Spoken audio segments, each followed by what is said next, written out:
Amada Iglesia del Señor Jesucristo, nos gozamos y nos alegramos en Él.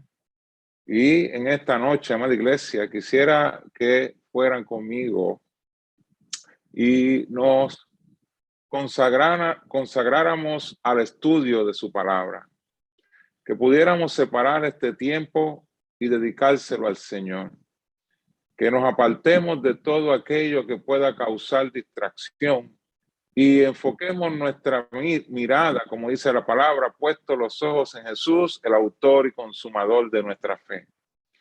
El tema de esta noche es uno bien importante para cada uno de nosotros y es un tema a forma de pregunta. Y es, ¿cuál es el fundamento de tu vida?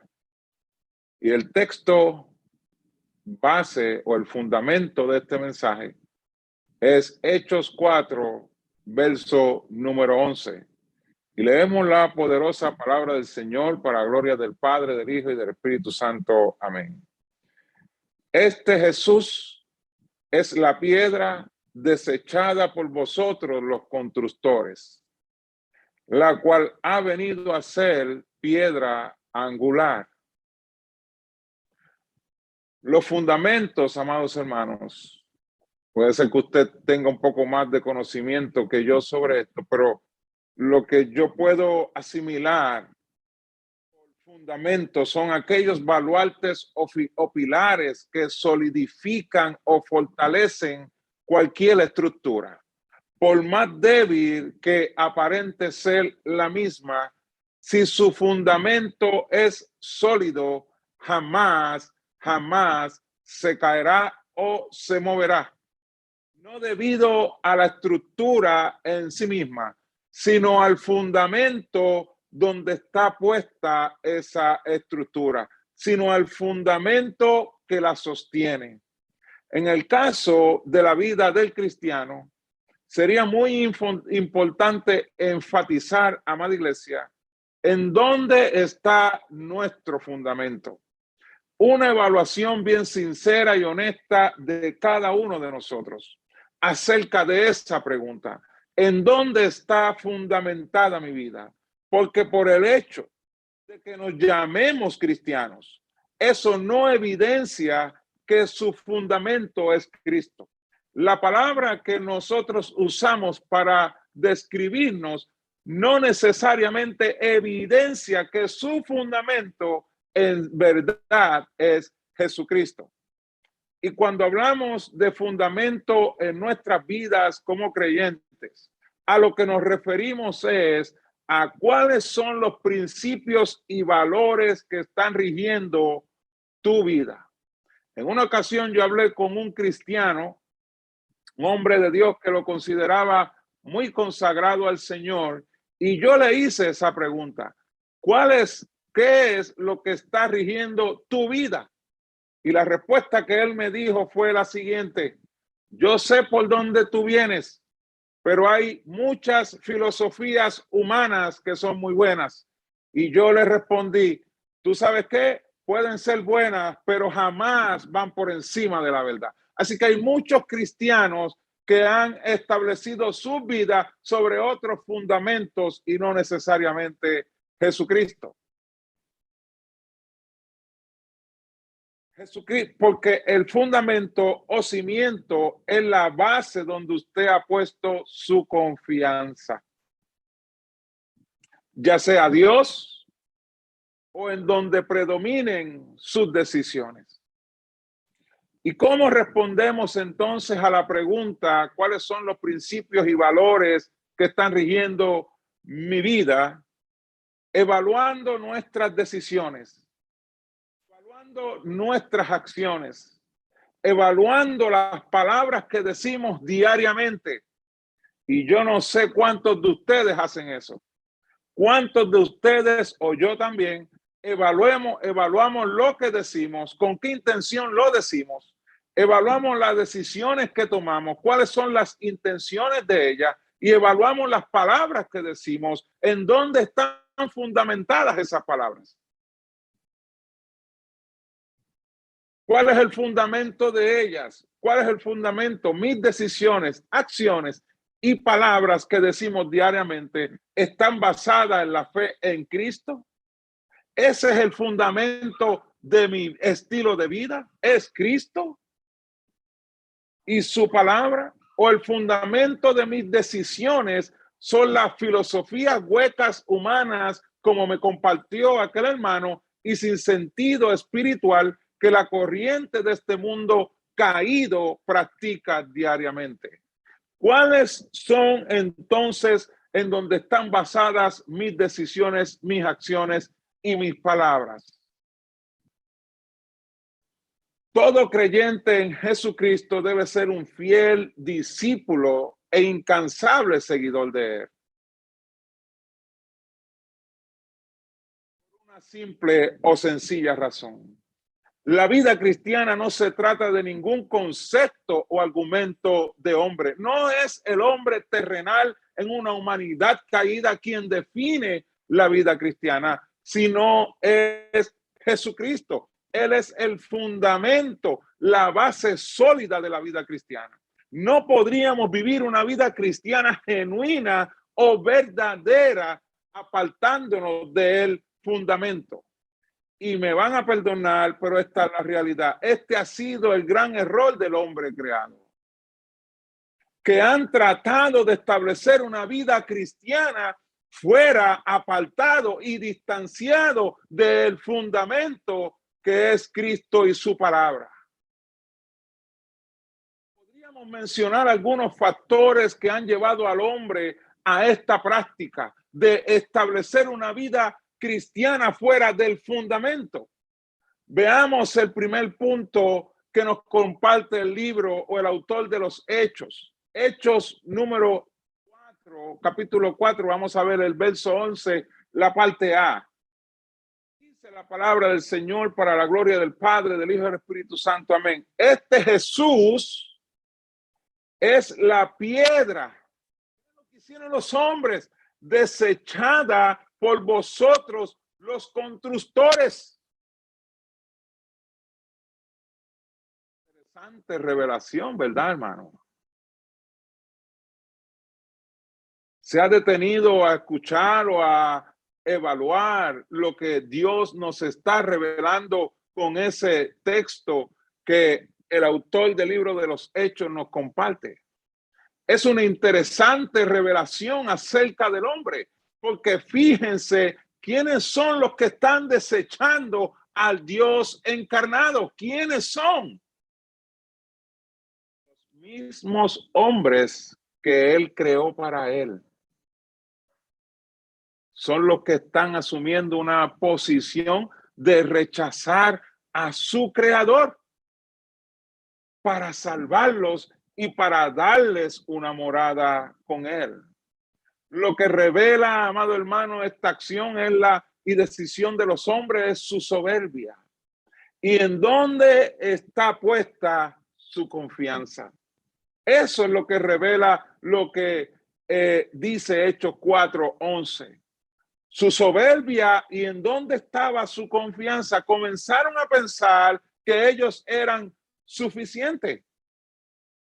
Veamos lo que las escrituras aportan sobre esto, amados hermanos. Colosenses 1:16, y trate de buscar su Biblia, amado hermano. Colosenses 1:16 dice, porque en él fueron creadas todas las cosas, las que hay en los cielos y las que hay en la tierra, visibles e invisibles, sean tronos, sean dominios, sean principados, sean potestades, todo fue creado por medio de él y para él. Y él es antes de todas las cosas y todas las cosas subsisten. No tiene sentido lo que hacen los hombres. Por eso es que es una soberbia y una total necedad. El tema central de estos textos, expuesto por el apóstol Pablo a través del Espíritu Santo, es presentar la supremacía de Cristo sobre toda filosofía humana, sobre toda habilidad humana y sobre todo hombre natural. Cristo es superior. Y todo lo creado siendo Cristo el fundamento de todo lo que fue creado. En el contexto, el apóstol Pablo está poniendo también en perspectiva la realidad de un grupo llamado agnóstico, quienes reclamaban que ellos tenían el privilegio y un conocimiento supernatural de la salvación.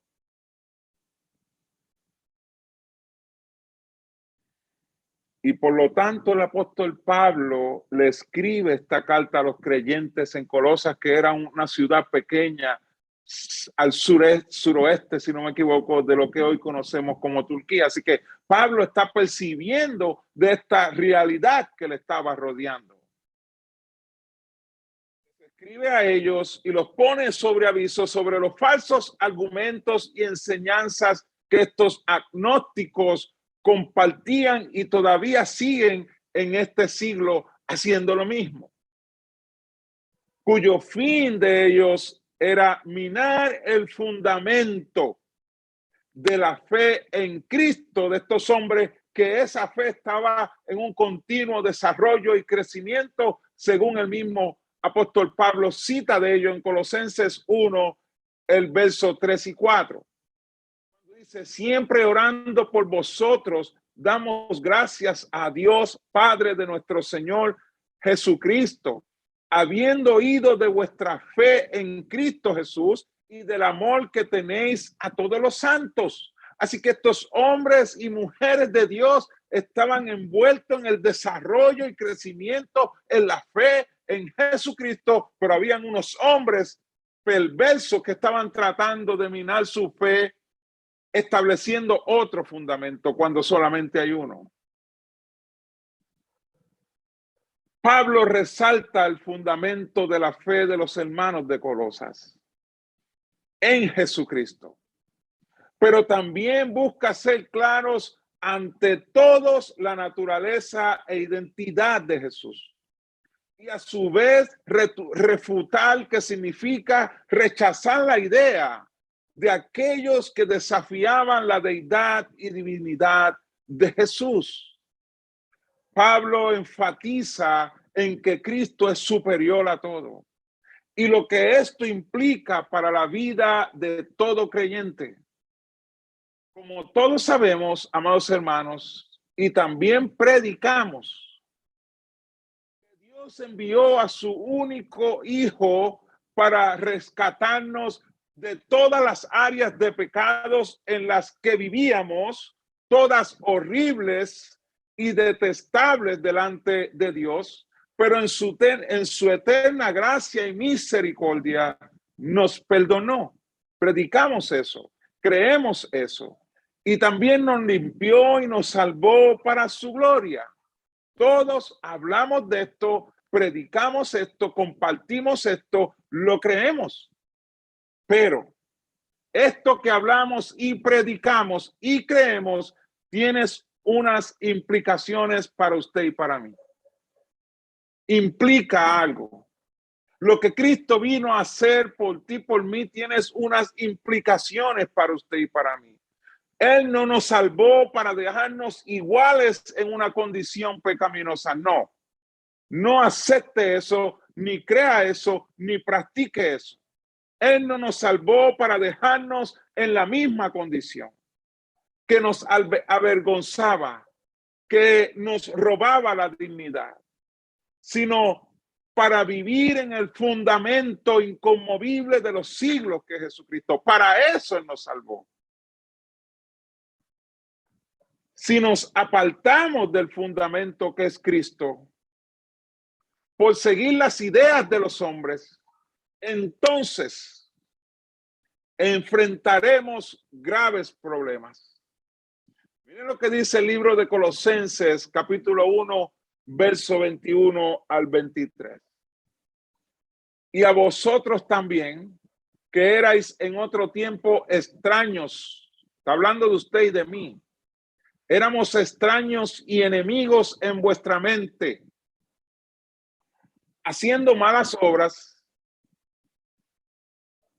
él dice, ahora os ha reconciliado en su cuerpo de carne por medio de la muerte para presentarnos santos y sin manchas e irreprensibles delante de él. Si en verdad, esto es bien clave en la vida cristiana, él dice, si en verdad permanecéis, porque hay una tendencia a que no permanezcamos. Si en verdad permanecéis fundados y firmes en la fe. Y la tendencia prácticamente es apartarnos del fundamento. Dice, si en verdad permanecéis fundados y firmes en la fe, y sin moveros de la esperanza del evangelio que habéis oído, cual se predica en toda la creación que está debajo del cielo, del cual yo, Pablo, fui hecho ministro. Colosenses 1:21 dice, y a vosotros también que erais en otro tiempo extraños y enemigos en vuestra mente. Como creyentes, jamás debemos perder de perspectiva quiénes éramos. Y no para que nos sintamos acusados. Ese no es el fin. Sino para que veamos y estemos conscientes de cuál era nuestra realidad antes de conocer a Cristo, la cual no conocíamos. Usted no estaba consciente, puede ser que sí, puede ser que usted me sorprenda, pero la mayoría de nosotros no estábamos conscientes de quiénes éramos antes de conocer a Cristo. Conocimos nuestra realidad cuando se nos iluminó el entendimiento y pudimos conocer nuestra realidad. ¿Para qué? Para arrepentirnos delante de Dios de nuestro pecado. ¿Por qué no lo hicimos antes? Porque no lo conocíamos. Fue Dios que en su inmensa misericordia y verdad y gracia permitió que pudiéramos ver nuestra realidad de pecado para entonces poder proceder al arrepentimiento. Así que no estábamos conscientes, Cristo fue que nos mostró nuestra condición para arrepentimiento. Y a menos que lo entendamos a través de las escrituras, quiénes éramos, y no de nuestra mente, es que podemos crecer y madurar bajo el estándar del fundamento que es Cristo. La palabra de Dios dice que éramos extraños. La palabra extraño significa que es muy distinto, escuche bien, que es muy distinto de lo habitual, natural o normal. Y esto tiene mucho sentido, porque en la condición de pecado en la que vivíamos éramos distintos a Cristo. Éramos creados a su imagen y semejanza, pero esa humanidad cayó en el pecado. Eso hizo una distinción. Así que éramos distintos a Cristo, éramos viles pecadores, viviendo una vida desordenada y de espaldas a Dios, rechazándole y siendo indiferentes. En otras palabras, nuestro fundamento no era Cristo, sino nuestra propia opinión. Y es en ella donde el hombre se deleita, pensando algo de sí mismo que no era ni será. Porque la mente del hombre, escuche bien, la mente del hombre sin Dios está totalmente distorsionada. Especialmente en cómo ve a Dios. Lo ve totalmente distorsionado a causa del pecado. Mira lo que dice Romanos 1:18. Porque la ira de Dios se revela desde el cielo contra toda impiedad e injusticia de los hombres que detienen, aquí está la distorsión, con injusticia la verdad. ¿Cuántos hombres alrededor del mundo aún después de haber visto la grandeza de Dios contemplada en su creación, porque la Biblia dice que los cielos cuentan la gloria de sus manos. Resisten reconocer la realidad de Dios. Todo en la vida cambia cuando Cristo, el fundamento de la vida cristiana, quien ilumina la mente y el corazón del hombre para salvarlo a través de su Espíritu Santo. Cuando Cristo ilumina la vida del hombre con su palabra, que es su verdad, ahí cambia todo en la vida de esa persona. Y éramos enemigos en nuestra mente. ¿Cuántos de nosotros en algún momento expresábamos atributos de Dios ante otros sin aún ser creyentes? Sin aún usted haber rendido su vida a Cristo, ¿cuántas veces no hablaba de los atributos de Dios con otras personas que le rodeaban? Posiblemente todos lo hacíamos. Hablábamos cosas lindas de Dios. Y después de hacer eso, ¿qué hacíamos? ¿Qué hacíamos después de entonces hablar cosas hermosas de Dios, atributos de Dios? ¿No lo ofendíamos con nuestras acciones o con nuestros estilos de vida de pecado? Para nada nuestro fundamento de vida era la fe en Jesucristo. ¿Cuántos de nosotros criticábamos a aquellos que predicaban el evangelio? ¿Cuántos de nosotros predicábamos al viejito o a la viejita que estaba en la esquina o en el residencial predicando el evangelio? ¿Cuántas veces no hablamos de manera despectiva de ellos para justificarnos? Y repito, no se sienta acusado, amado hermano, porque ese no es el fin. No es para sentirnos acusados. Si no es para que entendamos quiénes éramos, en realidad, qué es lo que la Biblia nos está enseñando. Y si esta es la realidad en la que vivíamos, y aún puede ser peor, de esa realidad, gracias a Jesucristo, hoy somos hijos de Dios. Y por consiguiente nos cobija una esperanza de gloria. Ya entonces no nos quejamos del que predica, ahora predicamos. Mira cuánto Dios nos ha transformado. Ahora os ha reconciliado, dice la palabra, en su cuerpo de carne, por medio de la muerte, para presentaros santos y sin mancha e irreprensibles delante de él. Mira cuántas cosas grandes ha hecho Dios en su vida.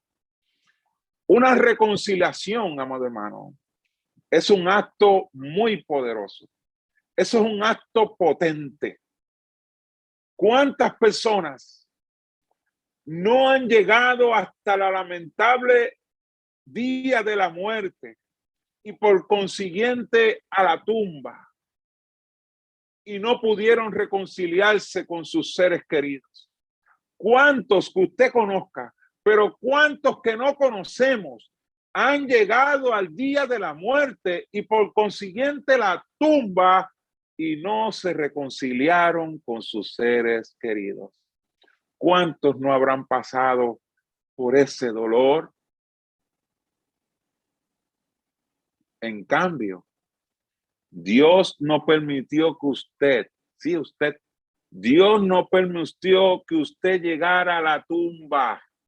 Escuche bien, Dios no permitió que usted llegara a la tumba para que tuviera la oportunidad de reconciliarse con él. ¿Usted aprecia eso? De vivir para él. Cualquiera de nosotros pudo haber muerto por alguna causa u otra. Otros estuvimos bien cerca de la muerte. Nuestro Dios soberano no lo quiso así. No quiso que no te fueras de esta vida sin antes reconciliar tu vida con Él, sino que permitió que nuestro entendimiento, amada iglesia, fuera iluminado por su poderosa verdad y por medio de su cuerpo de carne, el cual fue expuesto al más horrendo castigo, dolor y muerte, para que por medio de su muerte, la cual fue acepta delante de Dios Padre, hoy tuviéramos perdón de pecados por medio del arrepentimiento. Y tanto dolor, afrenta, escarnio, crueldad, sufrimiento y muerte tuvo un propósito para usted. ¿Lo sabía? Que todo lo que Cristo soportó en la cruz y camino a la cruz tuvo un propósito para usted como cristiano y para mí.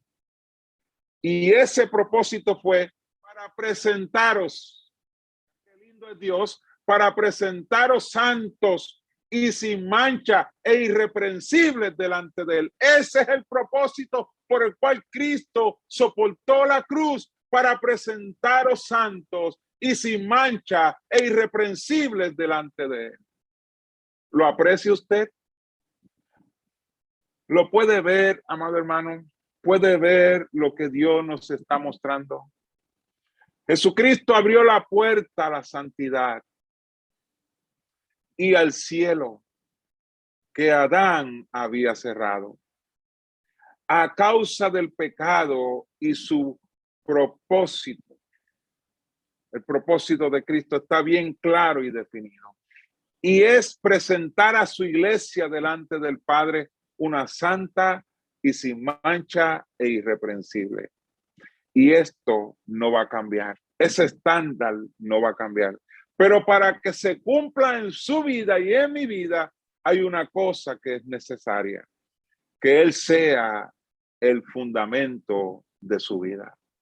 Miren lo que dice el verso 23. Si en verdad permanecéis fundados y firmes en la fe, y sin moveros de la esperanza del evangelio que habéis oído, cual se predica en toda la creación que está debajo del cielo, del cual yo, Pablo, fui hecho ministro. Y para finalizar, amada iglesia, ¿cuántos no han desechado el fundamento a Cristo para seguir sus propias ideas? Cristianos. ¿Cuántos no han desechado el fundamento a Cristo para seguir sus propias ideas? Muchos. En una ocasión, Jesucristo le escribe a la iglesia de la Odisea y le dice en Apocalipsis 3, verso 14, y escribe al ángel de la Odisea: he aquí el amén, el testigo fiel y verdadero, el principio de la creación de Dios, dice esto: yo conozco tus obras, que ni eres frío ni caliente. Ojalá fuese frío o caliente, pero por cuanto eres tibio y no frío ni caliente, vomitaré de mi boca. Porque tú dices: yo soy rico y me he enriquecido, y de ninguna cosa tengo necesidad. No sabes que tú eres un desventurado, miserable, pobre, ciego y desnudo. Esta iglesia se había apartado del fundamento inconmovible de los siglos, del Dios inmutable, por seguir el fundamento de este mundo. Es por eso que Jesús les dice en Apocalipsis 3:19: yo reprendo y castigo a todos los que aman. Sé pues celoso y arrepiéntete. Aquí yo estoy a la puerta y llamo. Mira dónde tenían a Jesús. Si alguno oye mi voz y abre la puerta, entraré a él y cenaré con él y él conmigo. Jesús no estaba en su vida. Jesús no era el fundamento. Jesús está solicitando entrar. Te pregunto, amado hermano, con el amor que le tengo: ¿Cuál es el fundamento de su vida? Si es Cristo, este debe ser el testimonio. Filipenses 2, versos 5 al 8. Haya pues en vosotros este sentir que hubo también en Cristo Jesús, el cual siendo en forma de Dios, no estimó el ser igual a Dios como cosa que aferrarse, sino que se despojó a sí mismo. Ese es el testimonio. Tomando forma de siervo, semejante a los hombres, y estando en la condición de hombre, se humilló a sí mismo, haciéndose obediente hasta la muerte de cruz. Gloria a Dios por su Hijo Jesucristo. Él es quien establece el estándar porque Él es el fundamento. Espero, amada iglesia, que este mensaje le haya edificado y que usted lo haya atesorado en su corazón. Oremos juntos. Padre celestial y Padre bueno, hemos expuesto tu palabra. Ante todos ha sido expuesta. Tú dices en tu palabra que por medio de Jesucristo se estableció el fundamento de la iglesia. No hay otro fundamento. Él es el único fundamento. Él es la roca inconmovible de los siglos. Que este mensaje, a través de tu palabra, que es el fundamento, nos haya ayudado a todos a evaluarnos, a revisarnos en dónde en verdad está fundamentada nuestra vida y que tu Santo Espíritu nos revele la verdad para así, como dice tu palabra, podamos arrepentirnos y reconciliarnos contigo, Dios Padre, y darle la entrada a nuestro corazón en acciones de Jesús, nuestro fundamento como iglesia. Por Cristo Jesús hemos orado y te damos gracias. Amén, amén, amén. Dios les bendiga, amada iglesia.